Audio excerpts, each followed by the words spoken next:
Gjesti dhe Danja ndajnë të njëjtin krevat, një natë mes shakave dhe të qeshurave pas një dite të gjatë plot debate, lojra dhe situata të tensionuara në shtëpinë e Big Brother. Gjesti dhe Danja vendosin të ndajnë të njëjtin krevat për t'u çlodhur.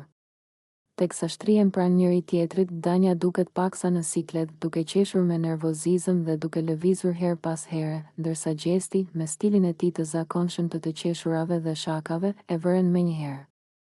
Mos u shqetëso fare, pa merak. Unë jam djalë serioz, nuk bëj asgjë.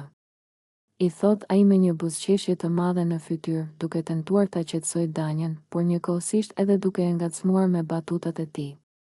Danja fillon të qesh me zë, duke e shtyr lehtë Gjestin me dorë dhe duke i thënë: "Hëmo, lëri këto, se ty nuk të besohet asgjë.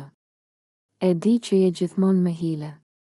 "Po të isha me hile, do të më kishe kuptuar me kohë", i përgjigjet Gjesti me ironi, duke e parë me një vështrim të thellë, ndërsa e gjithë situata shoqërohet me të qeshura dhe lojra fjalësh mes tyre.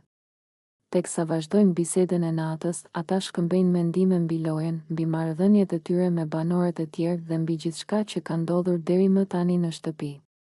Danja e pyet Gjestin nëse ai është duke luajtur një lojë me ta apo nëse po bëhet serioz. Gjesti, me stilin e tij të zakonshëm, shmang një përgjigje të drejtpërdrejtë dhe thjesht i buzëqesh, duke lënë gjithçka të hapur për interpretime. "E po, le të shohim se çfarë do të ndodhë", thot ai, duke e mbyllur bisedën dhe duke u kthyer në anën tjetër për të fjetur, ndërsa Danja mbetet duke qeshur, por edhe duke menduar nëse duhet t'i besoj apo jo fjalëve të tij. A është ky një moment i pafajshëm mes tyre, apo Gjesti po përpiqet të krijojë një tjetër dinamik në lojë?